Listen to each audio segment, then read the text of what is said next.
Ayan, magandang umaga po sa mga ka-group natin at sa mga followers ko. Ano po. Ito po yung isang unit na ipa-parse out ko na. Malamang mga Lunes o Linggo. Umpisahan na po itong kalas-kalasin. ECCS po ito pero converted po ito ng 4K carb.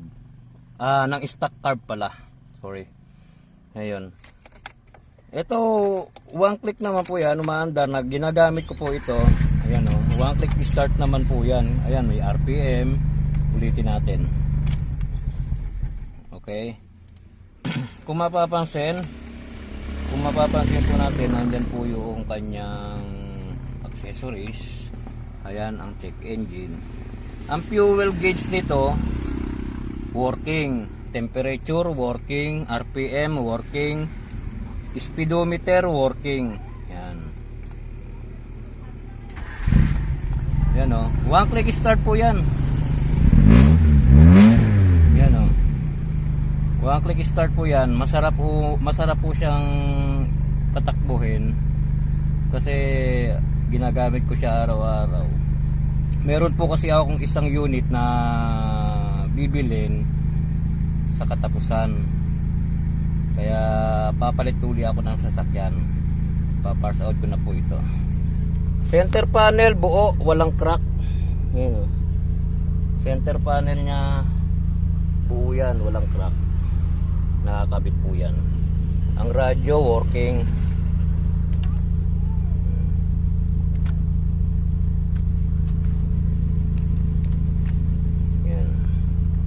Working yung radyo na yan, gumagana yan.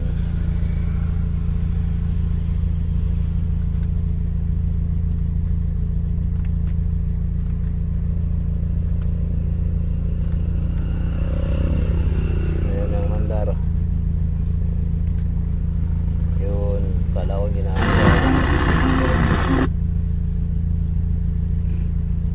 Bibo lamang po ito, ayan. Kada walang sometimes will we touch ngayon, pero okay naman ano, ayan. Maganda naman ang ating yung radyo niya, yan, gumagana po yan, working po yan. CD type, GBC, ang brand po niya. Ayan. Ayan ang ano niya. Next week, pasukan na ha. Oo, pasukan na po. Buo naman po. Yan, fuel gauge. Super okay naman po yan. Gumagana. Buo yan. Yung temperature gauge, pamaya-maya ho, gagana na po yan.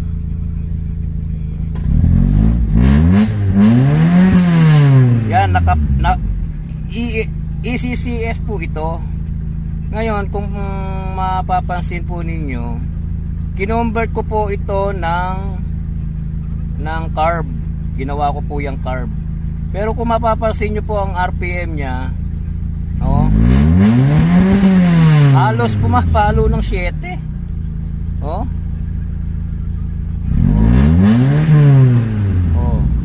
RPM, no? Gumagana. Lakas ng makina. Minsan kapag makalampag lang po talaga yung mga shock nya, sira na po kasi mga shock nito. Yung mga coil spring naka-lowered, pinutulan po kasi ito dati nung may-ari. Hindi ko na po pinalitan ng mga coil spring. Bali, yun lang ang kumakalampag sa kanya. Ngayon, ipa-parse out ko po ito. Pwede pong buo, pwedeng parse out. Linggo po, kung hindi makukuha to, ipa-parse out ko na po ito. Power window, gumagana po yan. Ayan o. Gumagana. Gumagana po lahat yan. Ay, paano ba to? Ayan. Ito yung main. Okay, ito yung main. Ayan o. Pati ano yan o. Gumagana yan. Yung kabila pa, gumagana rin. Ayan. Yan, panel gauge. Panel. Ayan, tama, panel gauge. Gumagana yung mga panel gauge na yan. Kompleto yan, may ilaw. Ayan, may mga ilaw naman yan. Wiper, nag-automatic po yan. Number 2, continue yan. Pero nag-automatic po yan, yung wiper, ano na yan. Pamaya-maya iikot saglit. O yan o, hindi ko ginalaw yan, magana yan. Ito, sun visor, baka mayroong may gusto. Expire na rin naman po ito, itong sasakyan na to nung Lunes. Hindi ko na ho siya ipaparehistro at gawa ng hindi ko naman na po siya gagamitin. Mga sidings, ayan ang sidings niya. Ayan, sidings. Maayos po na may sidings, siguro konting linis lang.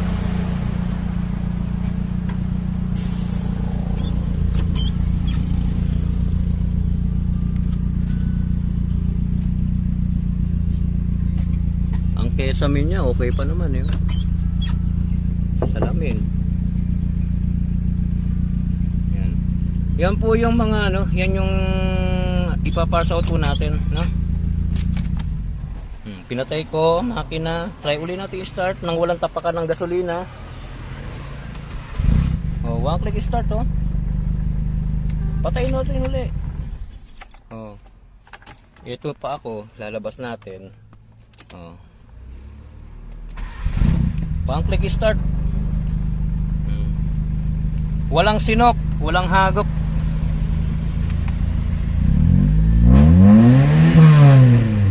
Buhay na buhay po siya eh. Yan oh, wala siyang up and down, hindi yan babagsak. Na dati kasi nung EFI to, injector type siya. Pagka ni-rev mo ng ganyan, papalo na ng ano yan, halos mamatay na, pumapalo ng 5. Oh. Galit na galit yung makina oh. Yan. Ayan ang RPM niya. Kapag uminit na, pag uminit na po siya, bali papalo ho yan ng 9. Pero pag malamig yan, nasa 8 lang. Yan. Temperature, gumagana na, papataas na po siya. Ang fuel gauge niya, gumagana po. Ang fuel pump ho nito, nasa loob pa rin ho siya ng tangke. Although may computer box pa rin naman po yan. Ayan oh. Kaya gumagana pa ho yung kanyang RPM.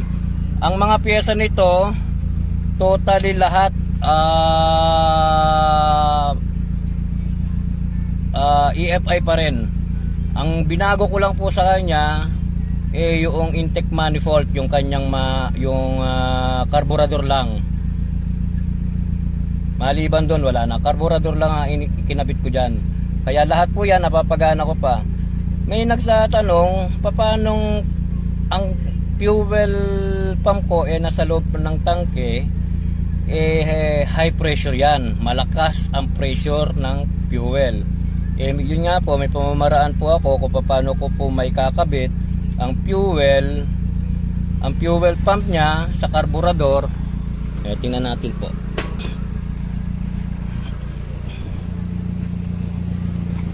Ang fuel pump nya sa karburador ng ano pa siya,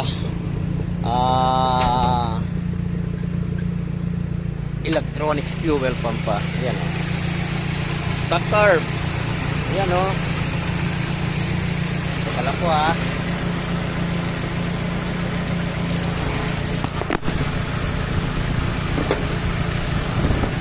Ayan, ayan o, stock carb po yan. Nakita nyo naman kanina, ihahataw ko yung RPM nya, pumapalo pa ng 6, 7, 5, yan. Ayan o, panlek ang kanyang fuel. Kaya kung mapapansin po ninyo, naka-letter T, wala ka makikita fuel pump dito oh, sa labas. Naka-letter T po yan oh. Yung isa galing sa tangke, yung isa na galing na sa return. Yan, pinalikot na po yan.